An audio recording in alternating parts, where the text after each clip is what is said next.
Talk Show. Recorded live. Hello, and welcome to Castle of Horror, the show dedicated to horror movies and awesomeness. This week, we continue our summertime horror retrospective with the 1966 film Ghost in the Invisible Bikini. Bear in mind, if you haven't seen today's movie, we're going to be talking about it from the perspective of horror fans who have seen The Ghost in the Invisible Bikini. So warning, spoilers ahead. From Denver, Colorado, I'm your host, Jason Henderson, co-author of Clockworks, which is out this month, literally this week, from Humanoids Books. With me from Austin is my co-writer, Tony Salvaggio, tech director of Rooster Teeth Productions, lead singer of the band Deserts of Mars, and lead bassist of the band Rise from Fire, and co-creator of Psycom from Tokyo Pop, and, as I mentioned, Clockworks. Say hello, Tony. Howdy. Howdy, howdy. And also from Denver, or in Denver, as always, color commentary from attorney Julia Guzman. Say hello. Hello. Hello, and welcome back, Julia, and welcome back, Tony. Okay, according to Wikipedia, The Ghost in the Invisible Bikini is the seventh and last of the American International Pictures Beach Party films and was released in 1966. The entire film takes place in and around a haunted house with no beach in sight. It is a beach party movie, but there's no beach.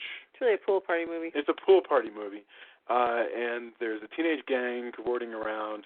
And meanwhile, you've got other guys coming in from the beach movies. You've got Harvey Lembeck as Eric Von Zipper with his so-called Rat Pack, which is to say his biker gang.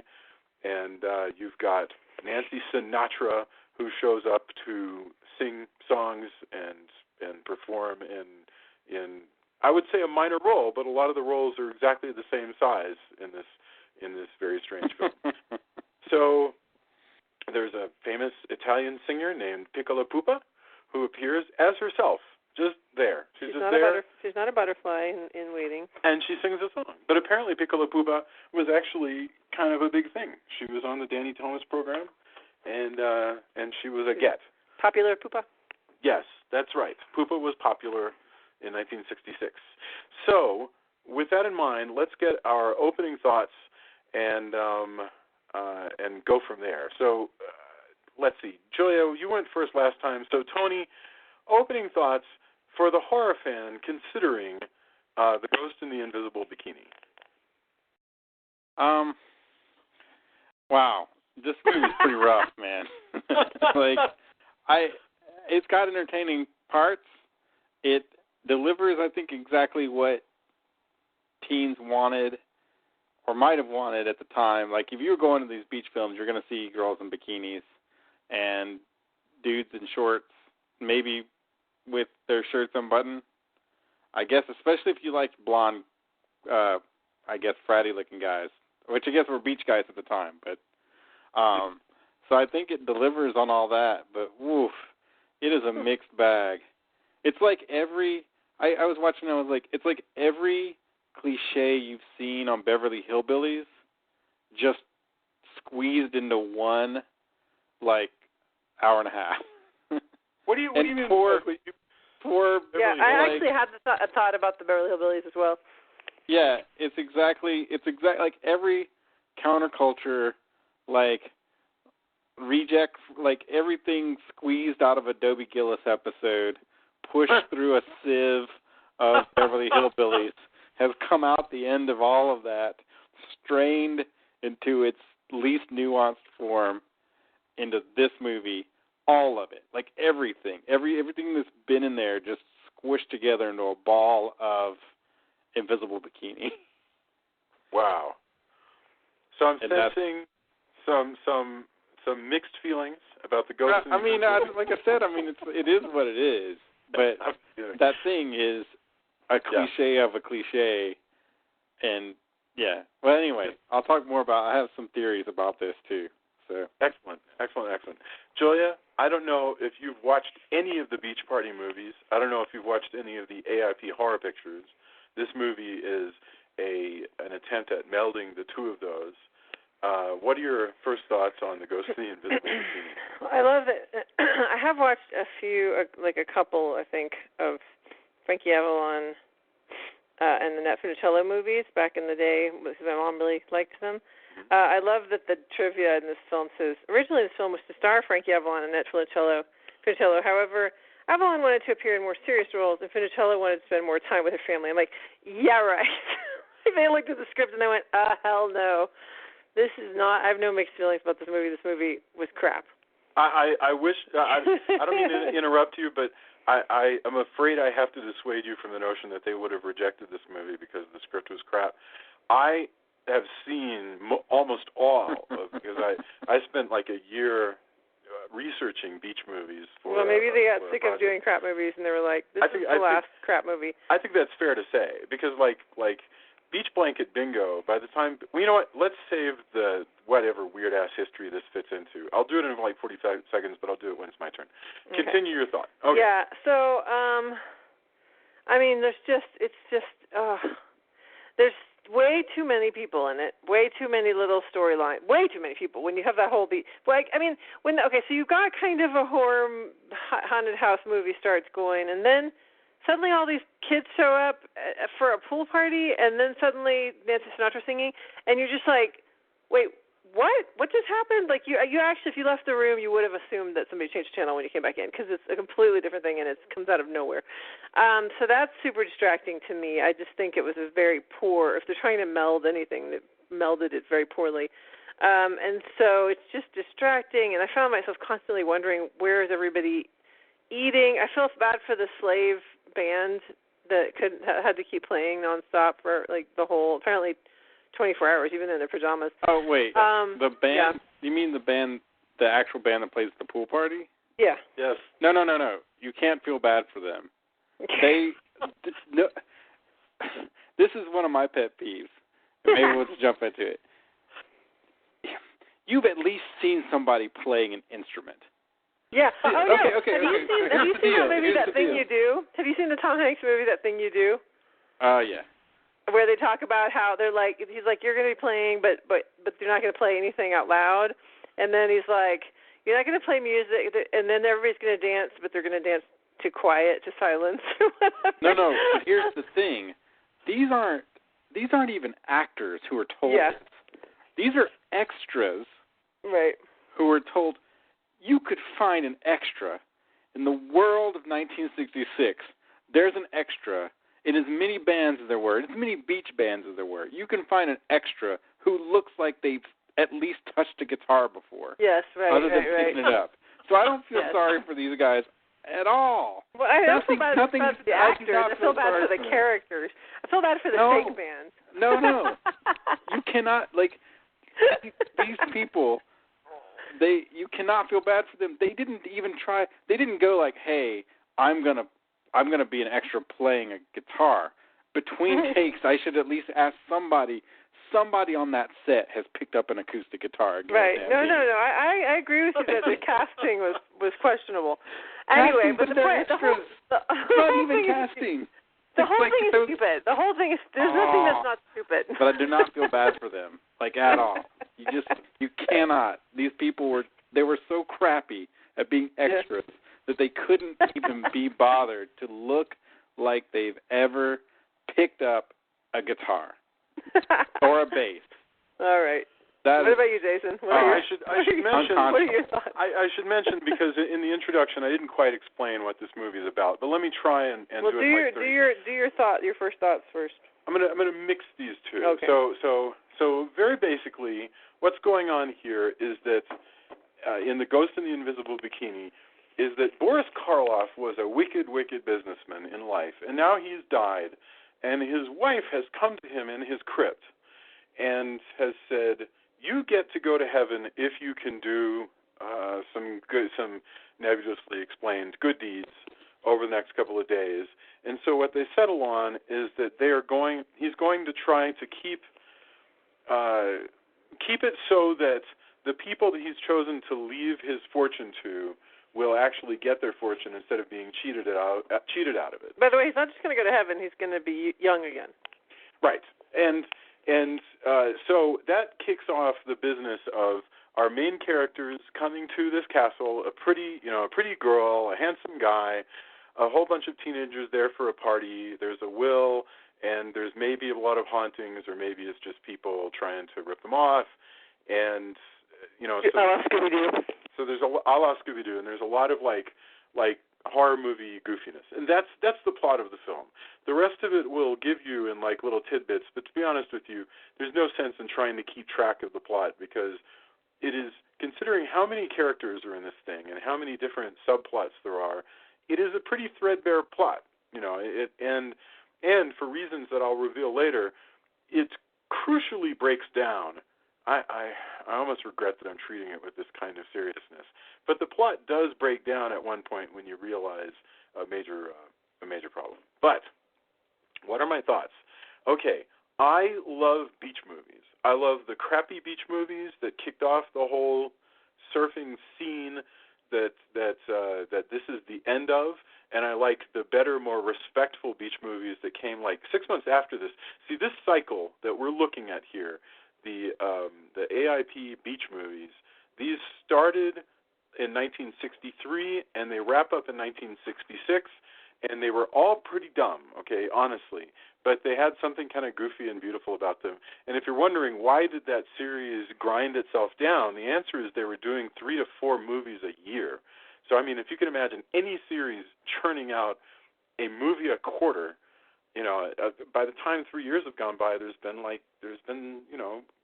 a bunch of these things, many, and so they, I think it was anywhere from 7 to 12, depending on how you count, and so this is the end.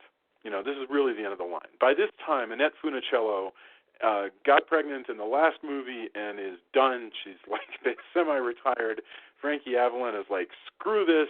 He goes off to London to get stabbed in the nuts in Horror House, and what we're left with is Tommy Kirk and Deborah Wally, who of course also plays Gidget in Gidget Goes Hollywood. It's Gidget Goes Hawaiian. She's the only. So when you see this girl, the redhead running around here, she's going to be in another movie with Tommy Kirk. She's the only Gidget who actually knew how to surf, and she doesn't really do a great deal in this movie. Do I like this movie? This movie is hard to watch. The comedy is relentlessly terrible, and so the only way you can watch it is the way Tony was watching it, which is as some kind of strange. Adam Foshko last time when he was on Mars Needs Women called it a snow globe. The strange snow globe that this movie is.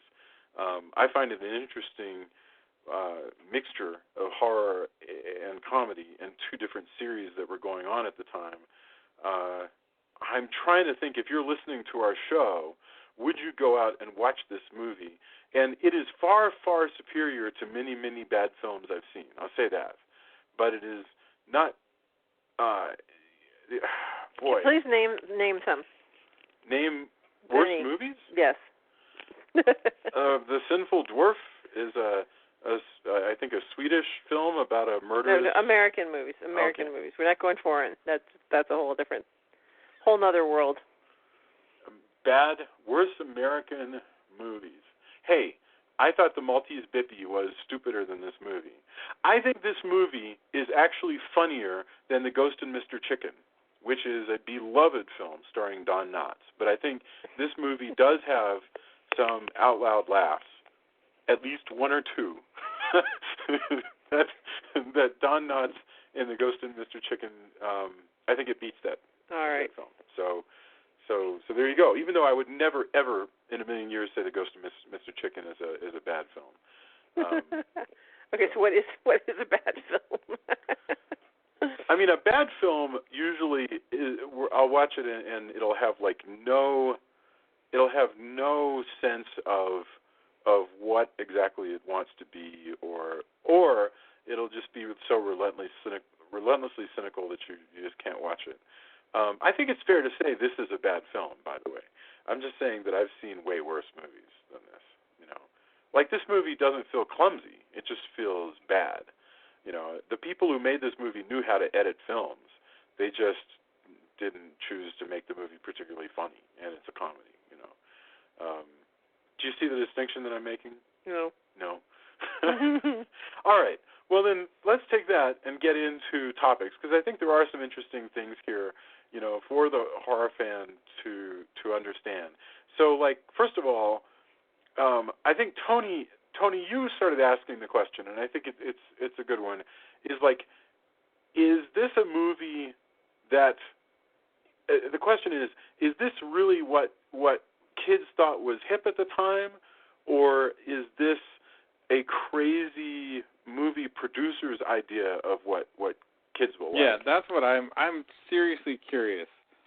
This is one of those things where you kind of just have to ask somebody, because you're going to get exactly what it, like, I think definitely they knew, hey, kids are going to go see a movie, especially at a drive-in, with bikini girls. Like, that's a given. You can bank on that. And that was, kids were loving beach movies. All this, like you said, this is the tail end of that, right? Mm-hmm. So is this a producer going, I have a nephew, and I know young kids, and we've seen, and they're looking at like a combination of like, I've heard this is popular, / here are numbers from other movies, so I've seen dollar signs in this diagram and over here in this diagram. Let's just make that, because kids love horror too. We can get these actors for a song. Poor Basil Rathbone and so let's list some of these things that you're talking about. There's a biker. Go ahead. I'm sorry. Oh yeah, and some of these actors, like their shtick, they've been doing this a while too. Like the biker gang shtick as a comedy shtick, not only just in biker gangs, but as, again, like I've said, we've seen this. Audiences have already seen this in like Beverly Hillbillies, Dobie Gillis, you name it. Oh, so, let me see if Tony. Nothing of this is original, right? So is this Tony, the biker gang? This is going to blow your mind. But Harvey Lembeck here, who is playing, I'm going to let you continue going through it, but I just want to mention, just to give this guy some context, Harvey Lembeck, who plays Eric Von Zipper. Eric Von Zipper's in just other random, like, other stuff. Yeah, he's in. First of all, he's in every single one of these movies, and so he's been doing this since 1963. He's in all but one of the Beach Party movies. His gang, like that tall blonde girl, she's in all of them, which sort of blows my mind. That she's like, that this is her gig, right? For 3 years in the 60s, is I just follow Harvey Lembeck around, and occasionally I say, "What's that, boss?" That was her gig. You've not only have you seen them in general in Hollywood, if you're watching this movie, you've seen him already do all this shtick in every one of these pictures. Anyway, continue. I mean, there's but it's like everything. Like, they couldn't just stop with one, right? Like, how can we not have an Ape Suit? Because that's done us so well in the past. That gets lost. That's the thing. I have no idea what the hell the Ape Suit is. It blows my mind. That's the kind of thing that annoys the crap out of me. Is that why was there an ape in that thing, and how did he get out? How did they get that thing out of the? This is a what do you call those? Like a trailer? No, but I mean describing what it is. The thugs that one of the bad guys brings out to help him for some reason are towing a trailer with a gorilla in it, and they stupidly drive into the lake, I guess because they had a Google Maps that didn't work right or something. I don't know what happened, and they just went into the lake instead of. And I'm like, how did they even get out of there? And why is there a gorilla in that thing? And why did they leave the poor gorilla in there? Again, to break out. Again, because it's the '60s and the gorilla suits were a thing. My friend Rick Claw has a whole deal on the history of gorilla suits and all. Like, that was a thing that was the deal. So, but they couldn't stop with just, it had to have all of these things. But like I said, I'm watching it, and I just couldn't shake the feeling that it really does, they were just going, hey, kids love this, kids love X and Y and Z. What if we also included the rest of the alphabet? It'll be better because more is better. Because everything that you can like if you just cram everything in, that makes the best movie. Mm-hmm. Kids you'll get so many more kids. And again, I go with the concept I've talked about many times. If you add all of the colors together, You take all the colors, you end up with brown. Mm-hmm. And I mean, you may be tempted. You may be tempted to add all the colors. If you added them in the right way, you'd get rainbow, but this is not what they did. No. I'm talking about you mix it. Yeah, no, that's what I'm saying. You could theoretically create rainbow if you did it properly, but in this case, they decided to smush them all together. See, that would require nuance. Exactly. Of which this has none. Right. And it's not meant to be nuanced. I mean, this is meant for pure titillating entertainment. Like, don't get me wrong. But I think for pure titillating entertainment, you probably could do better than this. But I'm still one holding of the alphabet things that they tried to throw in is the Three Stooges. There's a lot of that. Oh, sure. Yeah. Well, Lembeck is doing his shtick with his biker gang, which is weird because he only seems to interact with his gang. I mean, he almost never interacts with the other actors. They'll be like, they've hey, look also over decided there. that, the Scooby-Doo-esque kind of thing is going to be something else. They even reference, like, they see Basil Rathbone and they're like, hey, he looks like this Sherlock Holmes-looking guy. Oh, I love that. They've made me laugh. referenced everything, like, everybody's in on everything. There's a gag that I saw from Abbott and Costello Meets Frankenstein, where he barricades the door, but the door opens in the wrong direction, and so the gorilla can come. That was cool. It was kind of funny, except that he didn't lock the door, and he could have locked the door. So I mean, that's what I'm saying is they take things that could have been funny, and they make them not funny because he had a lock that he didn't use, and then he used it. So I don't know. That's what I'm saying is that they blow a lot of these things that potentially could have been kind of funny. The whole thing with the girl that's too blind, she's like trying to seduce him. And, that's a gag that never works. Yeah, trying to seduce the blonde kid so that she can kill him. Which again, I mean, this is what I'm saying. Every single thing, I'd be like, why? Like, why is this girl willing to murder for her uncle?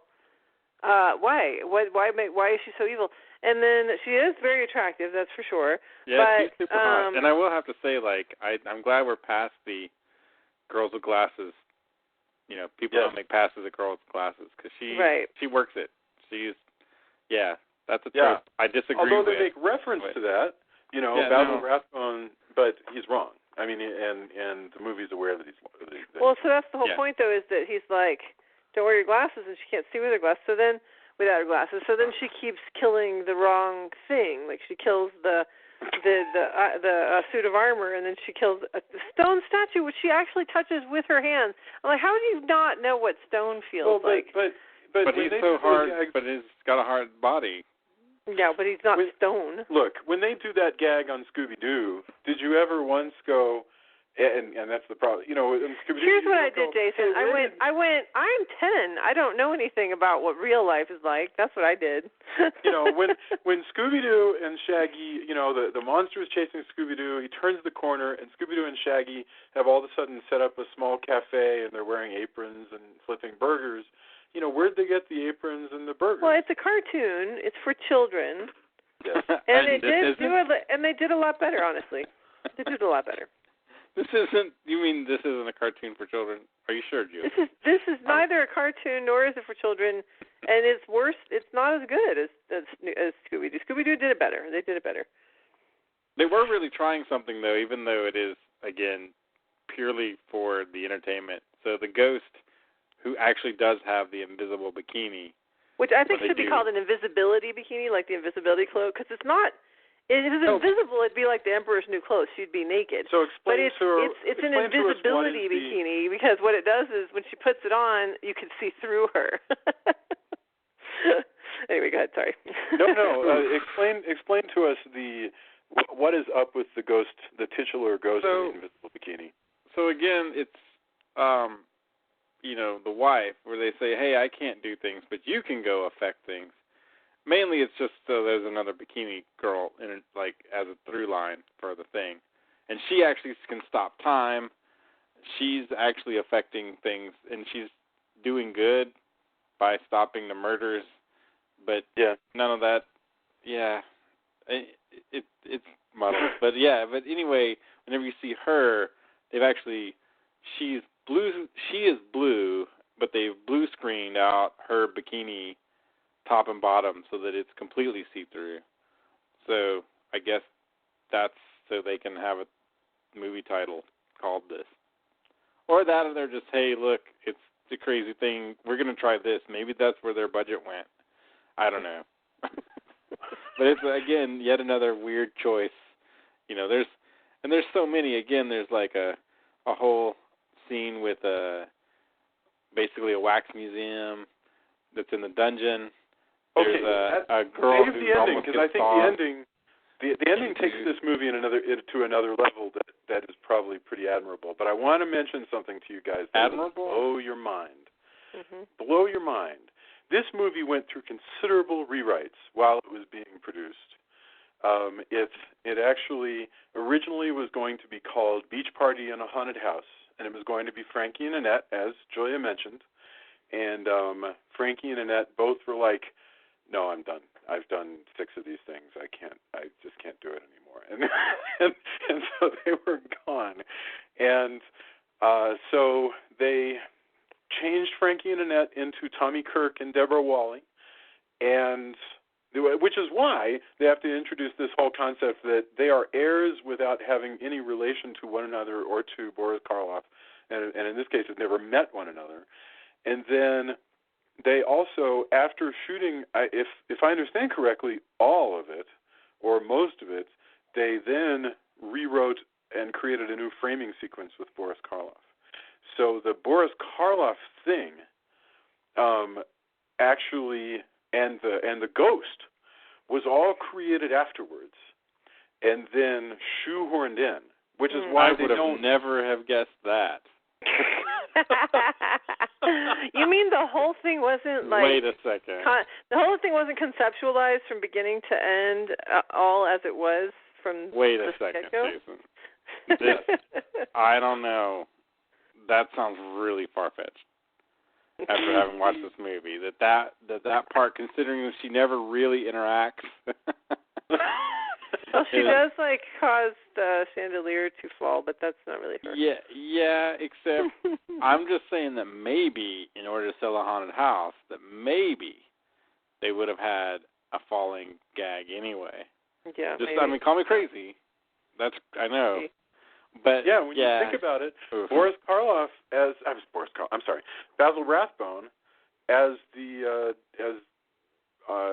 lawyer, you know, the whole, you know, gathering at a house to read a will and all that stuff. You don't need the guy who wrote the will. So all of this, it also has the effect of padding the film, but it is kind of fun because, or weird, because now you've got this business where you've got the Karloff and Ghost story where they're always at a distance going, hey, look over there, what those guys are doing. And then, you know, and sometimes she'll actually be superimposed on the screen reacting to what's going on. And then you've got Harvey Lembeck running around, and he'll occasionally, look over a bush and point at some of the other characters. And it is so weird, and really only in the finale, which we should just skip to. Well, actually, no, first I want to talk about the music. But only in the finale do a lot of these characters, show up together. But I do want to mention the music, which is generally forgettable, except for that it's really kind of neat to see Nancy Sinatra do a number. And I think it's interesting that these movies had no sort of self-consciousness about having characters it's like, let's just do a musical number right now just 'cause. So that kind of blows my mind. Did you guys enjoy it, or was this lost on you? Well, Tony doesn't usually have opinions about music, so let's see if maybe he has one this time. I don't know. Well, we've already it's all just shoehorn music. I mean, it was meant to do what it was supposed to do, right? It's a beach thing. Yeah. You have music breaks. You basically just have music in it. breaks. Yeah. I mean, it's the equivalent of it happens all the time in Bollywood, so.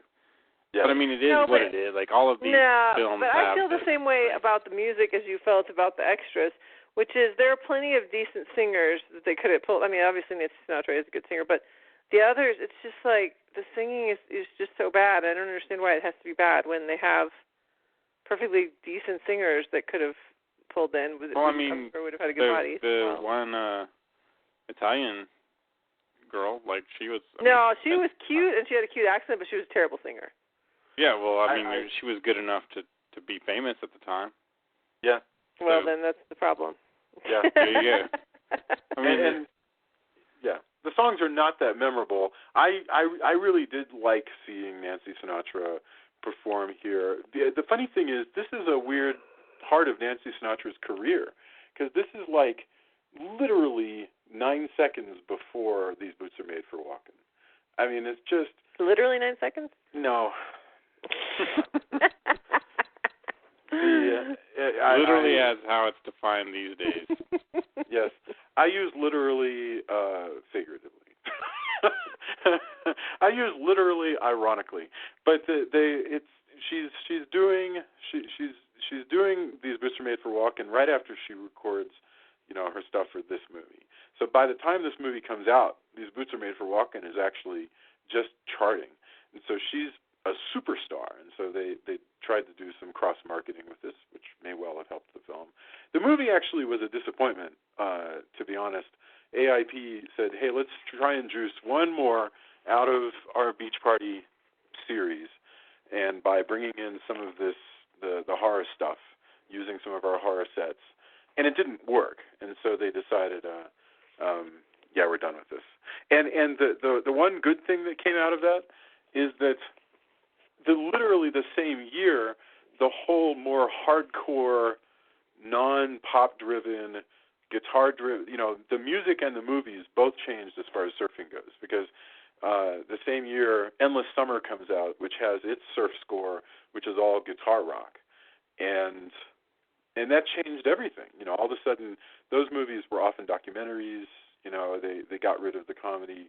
It's sort of this stripped down, let's look at how awesome Mikey Key is, and the music was awesome. So it's literally in the same year. It just changes over like night and day. The Beach Party movie is dead, and the surfing movie rises up. But so we're looking at the last gasp. But let's talk about the last gasp of the last gasp. The finale of this movie. I think the movie's terrible. I think the finale is actually pretty good, where there is a chamber of horrors in the bottom of this castle. They are trying to find, it's like a level in a video game.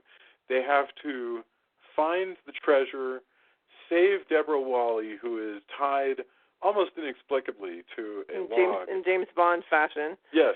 She's about to be... I love how you say almost inexplicably.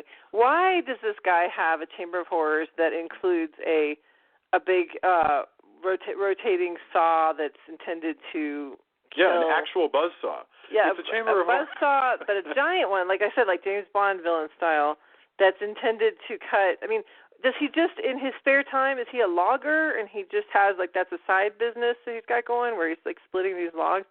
Because, that was just crazy. I don't understand why that was there. But, yeah, and then the Chamber of Horrors is probably the only thing that I actually liked. I thought it was pretty cool with all the weird, human robots that are it was very, a wax museum-y. I liked it. Yeah, it was, so it makes no sense that there's a buzzsaw, that's true.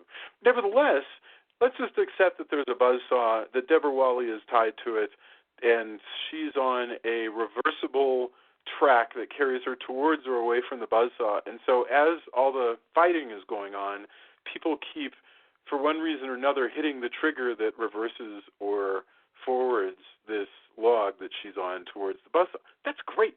Love that. I'm down with this. It creates suspense. This actually was a pretty good finale as far as I was concerned. Oh, and you got the mimes who are basically intended to be wax figures who go through their sort of wind-up doll routine, and they're very funny. I like that stuff. So to me, the movie almost redeems itself with this very strange finale. Do you guys disagree? Am I really reaching to try? Well, it doesn't redeem itself, but I do think that there was some, like I said, some fun things about that. And yeah, I like the actors that play the bizarre, what would you call them? What do you call figures that sort of move around on their own? Automatons. Yeah. Or is it automatons? Automatons, I believe. All yeah. right. But yeah, I did. I liked the goofy mimes that sort of dance and. Yeah, they did a dance in the closing credits. But I'm sorry, the what did you call it? The rotating saw, the reticulating saw. What do you call it? Buzzsaw. Buzzsaw. The Buzzsaw thing was too stupid. It was distracting me because not only is she tied to this log and about to get split in half, which is just to me truly horrific, the idea, but some idiot keeps coming and rescuing her by pressing the lever so it goes the other way, but then he doesn't actually untie her. He goes back to keep fighting with whoever it was. And I'm like, just untie her first and then go back and have the fight, because clearly the fight is not as urgent as this woman, because it keeps she keeps somebody, bad guy or somebody by accident or whatever, keep flipping it so that she's going back toward the thing, and then he has to keep her. I don't know. It was just it was so stupid. Well, that Buzzsaw thing was a pretty common trope, especially in cartoons. Yes, indeed. For a really long time.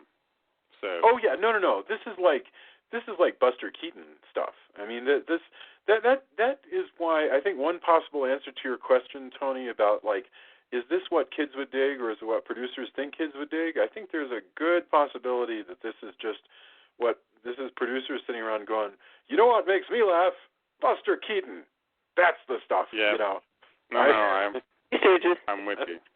Harold Lloyd. That's what gets them.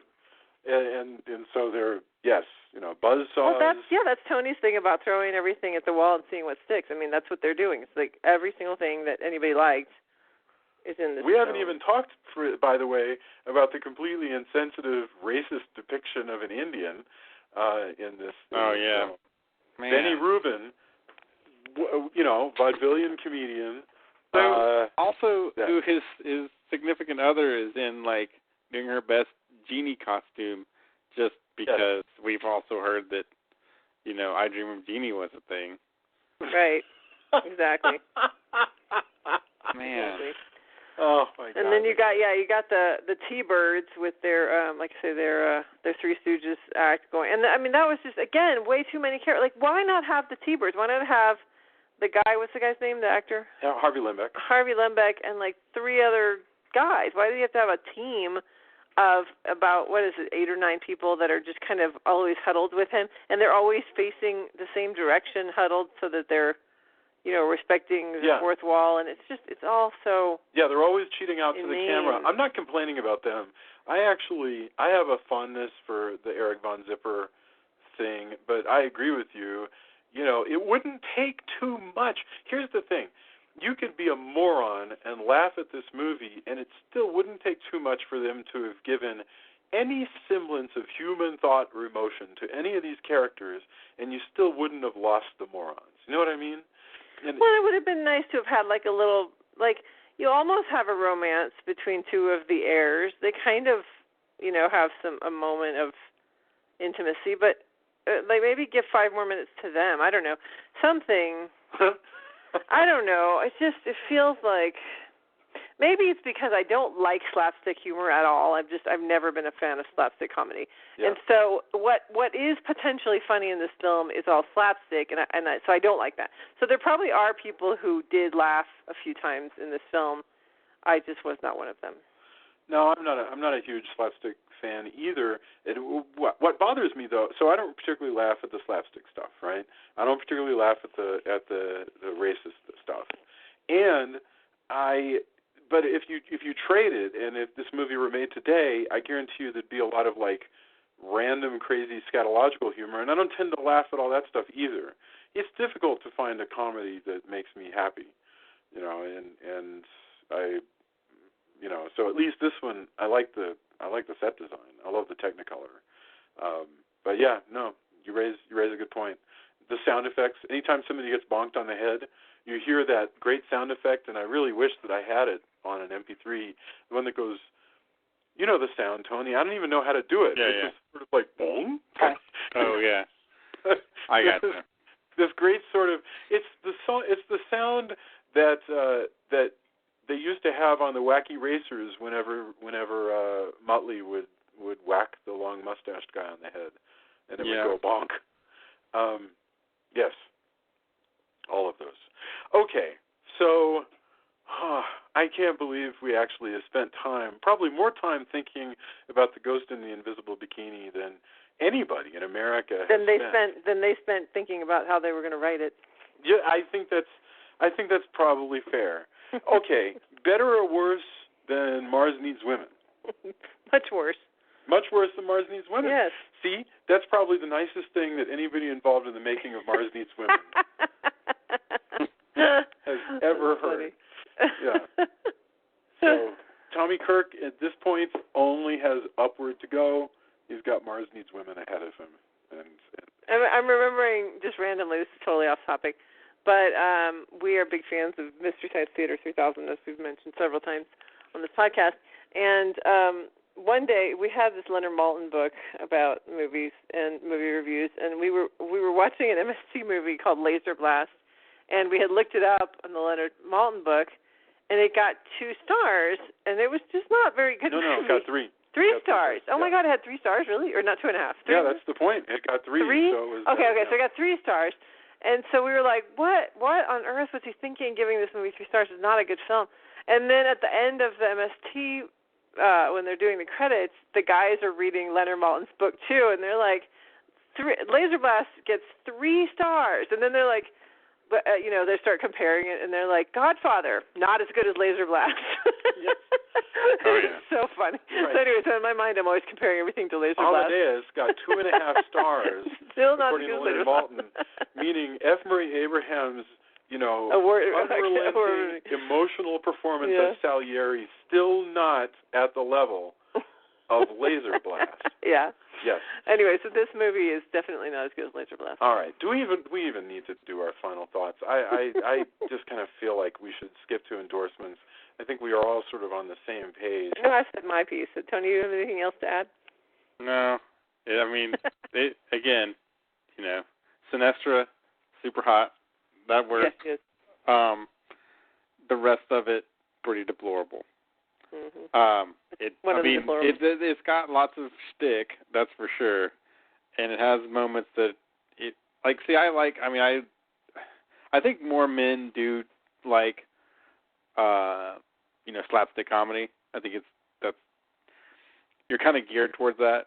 So it's trying a lot of slapstick, but the problem is anybody who's seen any of this has seen this all of these gags before. And that's what's truly baffling. So, I mean, it does exactly what it was set out to do, but I don't know if that's I don't think that's necessarily admirable. But, if you wanted a crazy time capsule of a movie, beach films, and you like horror, this has all of that stuff in garish Technicolor. So, yeah, I don't know. It's exactly it fits I won't say need, but it fits a niche that if you wanted to scratch that itch, it's every bit of that in one big compressed time capsule. So, I don't know.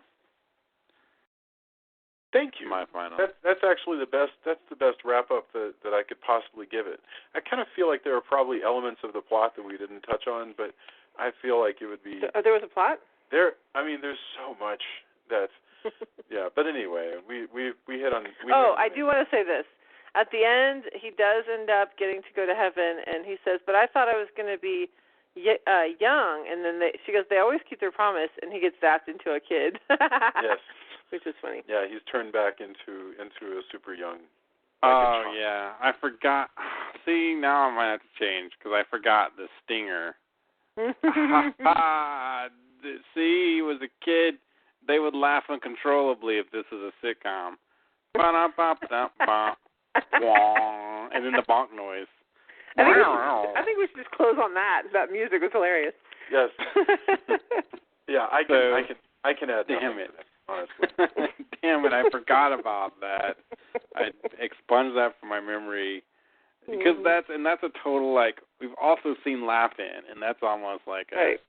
It really is. Yeah. But the funny thing is, I don't know because he thought he was going to be as young as her, so they could get together, but he's a kid. Oh man, never seen that. That's so ironic. It's just amazing. Well, the strange thing is, I don't even know anybody who's ever laughed out loud in any gags. There's no gags here that actually. Well, no, I take it back. There were a couple of gags in the whole movie that made me laugh out loud. The rest often made me just sort of roll my eyes or just stare in disbelief. But very rarely did I actually suddenly laugh with because laughter comes from surprise, and there's almost nothing here that's surprising. But we've run down. Statement. We've probably killed this comedy. We've done it to death. What does it teach us as a writer? I think it teaches me. There's some payoff to actually thinking a little harder and trying to give somebody something to hang on to. So the problem is you're not always paid to do that. You're not always free to do it, right? Yeah, not always free, and definitely not always paid to do that. Yeah. That is unfortunate. Well, and it can get worse. You could come in and go, hey, boss, listen, I've been thinking, maybe if we, created a little bit more of a relationship between these two people and had another scene, and it could be nice, And they're like, kid, don't make it complicated, Yeah, I have no doubt that there was some large man with a cigar just chomping and going, you're thinking too hard. Yeah. You're thinking too hard. I've heard one thing works. Let's make them all work. Yeah. Yep. All right. By the way, you know what? I'll save it for my endorsement. I'll save the one good ski party movie. If you must see one, I'll give that to you in the endorsements. Let's do the party as opposed to beach party? Yeah, Beach Party. I'm sorry. I gave away my answer. My answer, the best beach party movie is Ski Party. Then why don't you just start the endorsements? Yeah. And go ahead. We'll go out of order. The best beach party movie is Ski Party, mainly because it has Yvonne Craig and Frankie Avalon, and it is really good. It's about these two guys. So if you looked at this and you're like, I don't understand where this is coming from, Ski Party is actually still not quite. It's part of the beach party cycle, but this one they go skiing.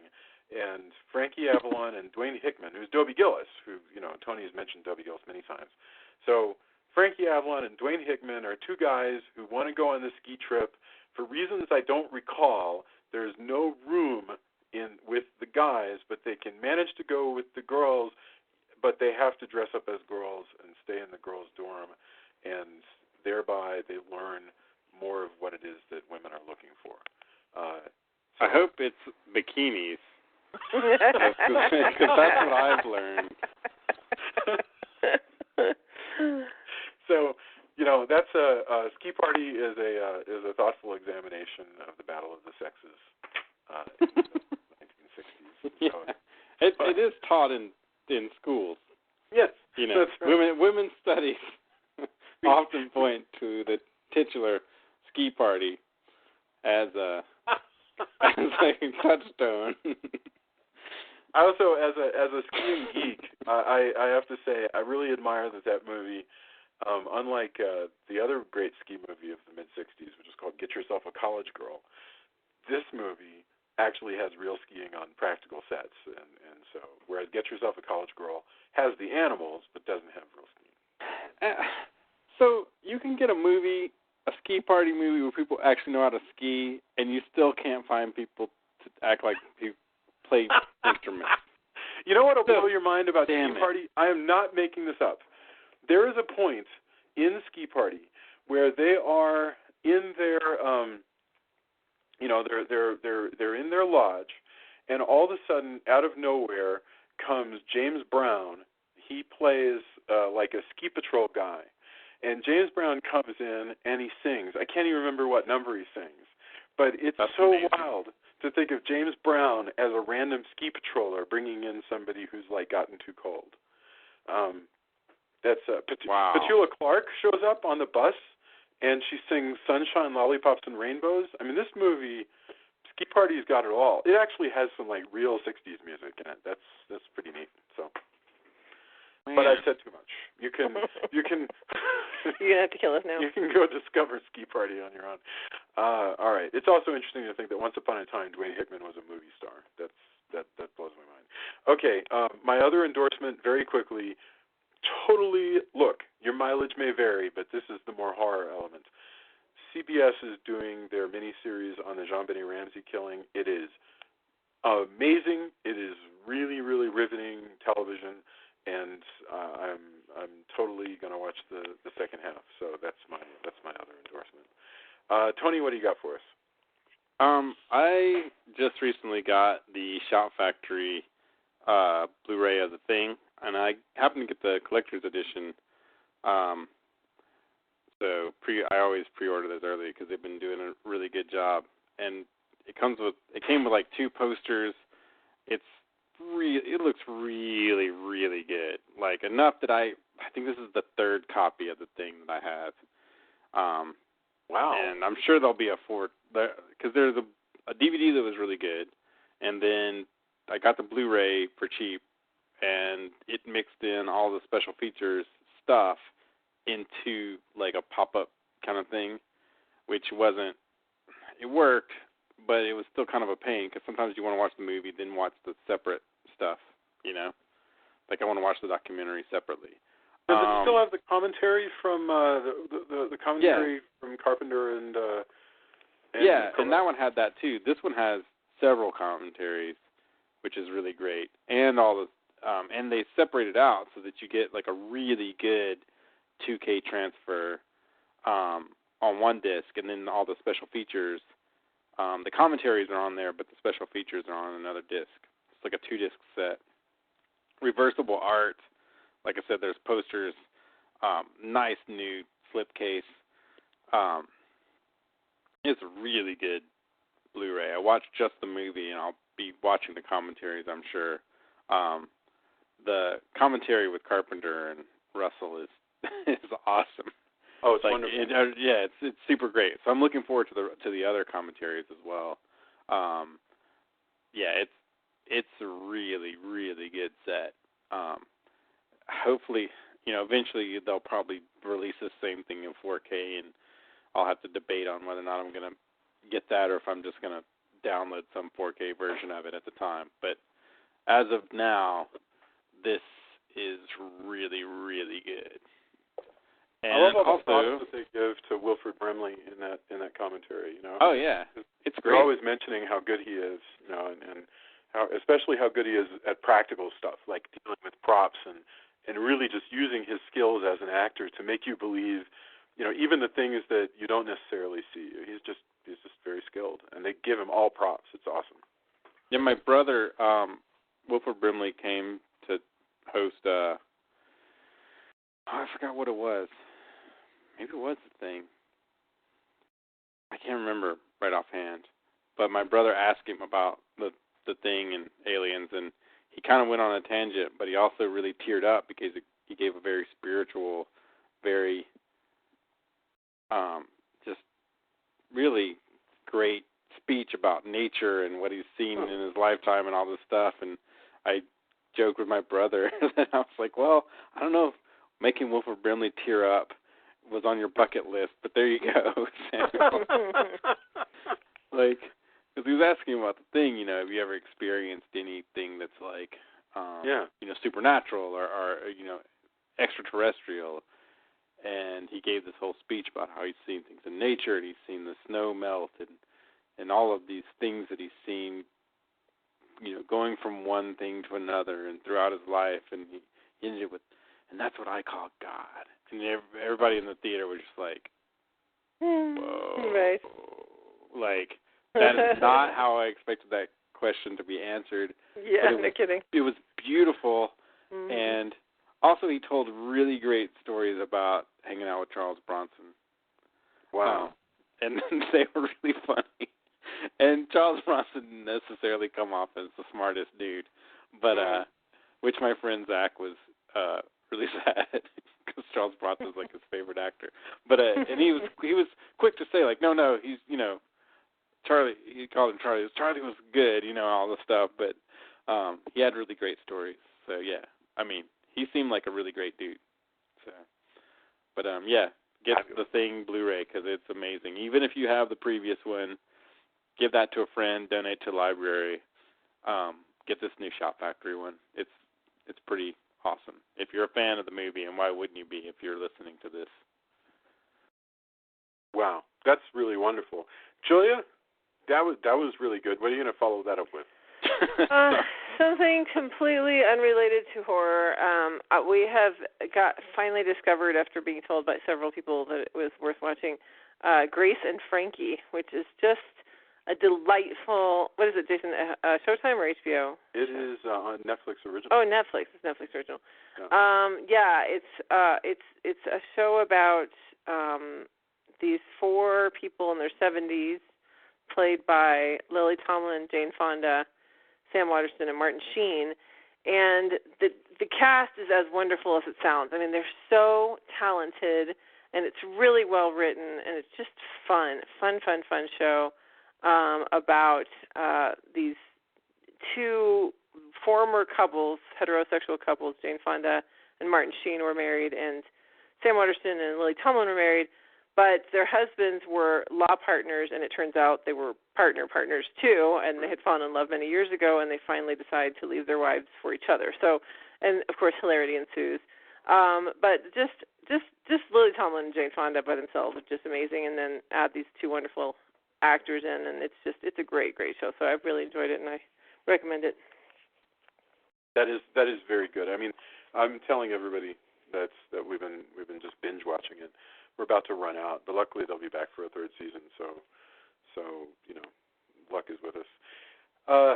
Gosh, it has been so exciting to discuss The Ghost in the Invisible Bikini.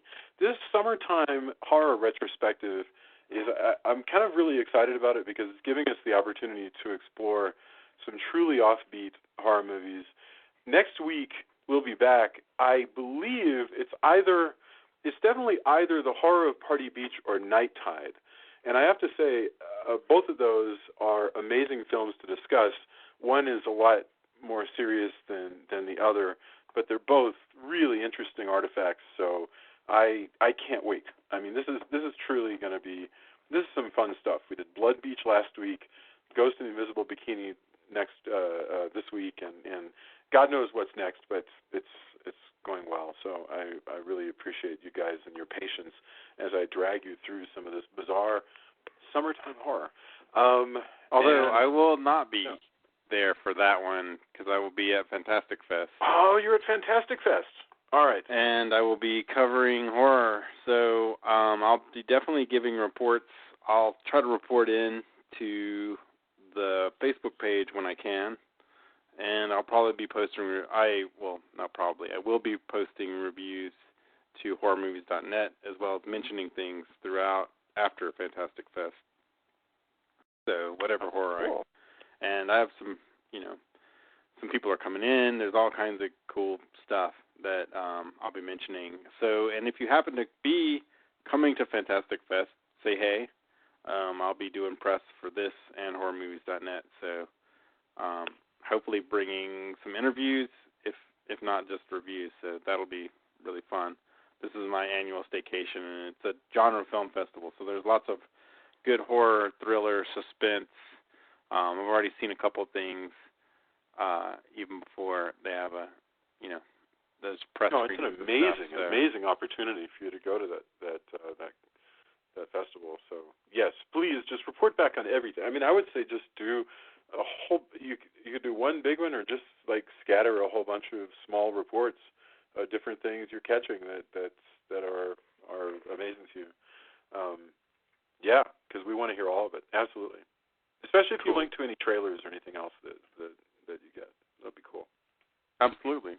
Well, the whole schedule's up. I can post that. So okay. I tell you what, and Jason can remind me. I'll try to get it done. But I'll post the schedule, and if people have comments or questions when they say, hey, did you see this, or that looks interesting, once I see a film, I'll answer those questions. Wonderful. Okay, perfect. All right.